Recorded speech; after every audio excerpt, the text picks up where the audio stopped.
So, Alias Grace, which is another show that's just hit on Netflix, but is not, again, a Netflix original, although I thought it was, actually made in Canada by CDC, which is one of the main networks over there. This is a show set in the 1800s. I was like, still thinking. And it's based on the true story of Grace Marks, a housemaid and immigrant from down. Ireland. 1859, Gary. I had written it down. There we go. Okay. And she's been imprisoned for the murder of her employer, Thomas Kinnear.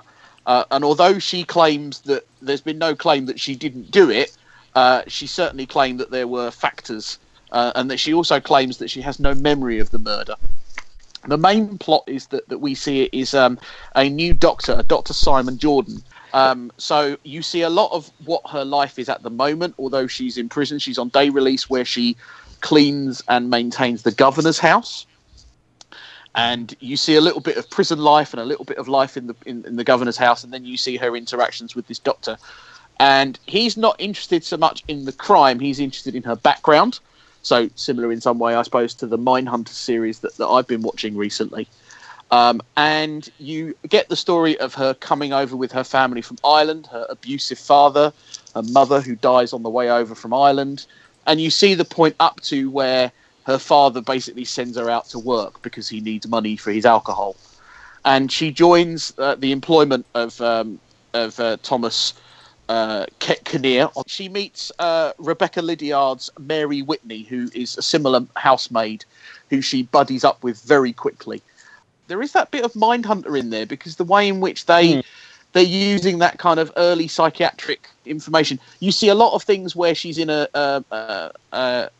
psychiatric hospital and they're doing all the old things like they're measuring her head. Well, that was the measuring the head was at the governor's house, wasn't it? Yeah, that's right. She saw all the knives. Yeah, and so they're using kind of like the old, and this guy's trying to do, no, we're going to try and unpack what's wrong with her by using cognitive therapy. I have to say, I wasn't a big fan. I don't know. Okay. I didn't have a lot of expectations. I didn't know what it was about, really. I saw the sort of connection with The Handmaid's Tale purely because they were based on the books by the same author. I think it was the structure of this for me. It was very, this happened and this, as you say, this is like her narrating her life to the doctor, and it's like this happened and this happened, and there wasn't a lot of punch to it. It was mainly Sarah Gadon, the lead, just basically reciting her character's backstory. Whether this is all sort of set up and it'll get there and stuff, but the oddest bit of casting as well in this was David Cronenberg playing a reverend. Yeah, I'm glad I wasn't the only one that noticed that, but he's appeared in some of his own movies, but I don't know that he's got many acting credits. It didn't wow me, I have to say. It didn't wow me. I didn't like the first episode of The Handmaid's Tale really wowed me, but this was just, it's all right. I know it's going to be I think this is 6 parts, a sort of self-contained 6-parter, but it didn't wow me. It was very sort of on one level for most of it, and I didn't really get in with Grace, really. I wasn't intrigued enough by the story of this murder that she couldn't remember and all these little bits, Again, it's very exposition-y with David Cronenberg and the doctor in that pub. They're talking, he's filling us in on all the elements of the case and everything. But nothing about it grabbed me, really. I thought the lead actress, Sarah Gadon, was very good. She's playing an interesting part.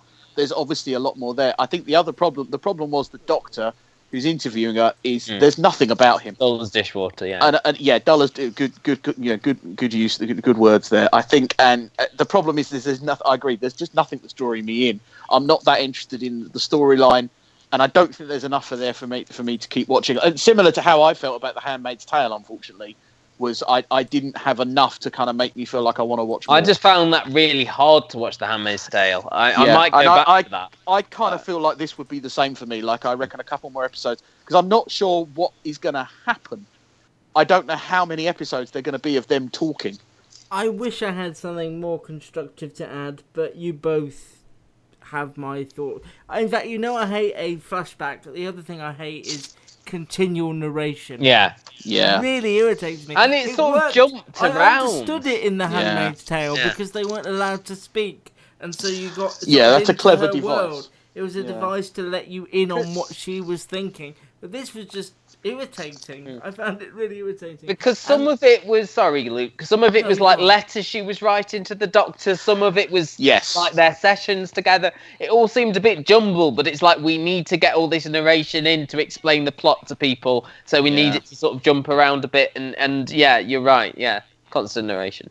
Before I put this on, I was thinking, are we a bit rough on things? Should we watch more than one of something we don't even like before we write it off? I am particularly bad for that on this podcast, but the same way, you've got to be engaged, and I just wasn't. The one thing I was engaged by was the fact that it was 46 minutes. I was so pleased when I switched that on. There's only 6 of these, so it's got, you know... I'd have to say that I will probably watch The Sinner. I don't think I'll watch this.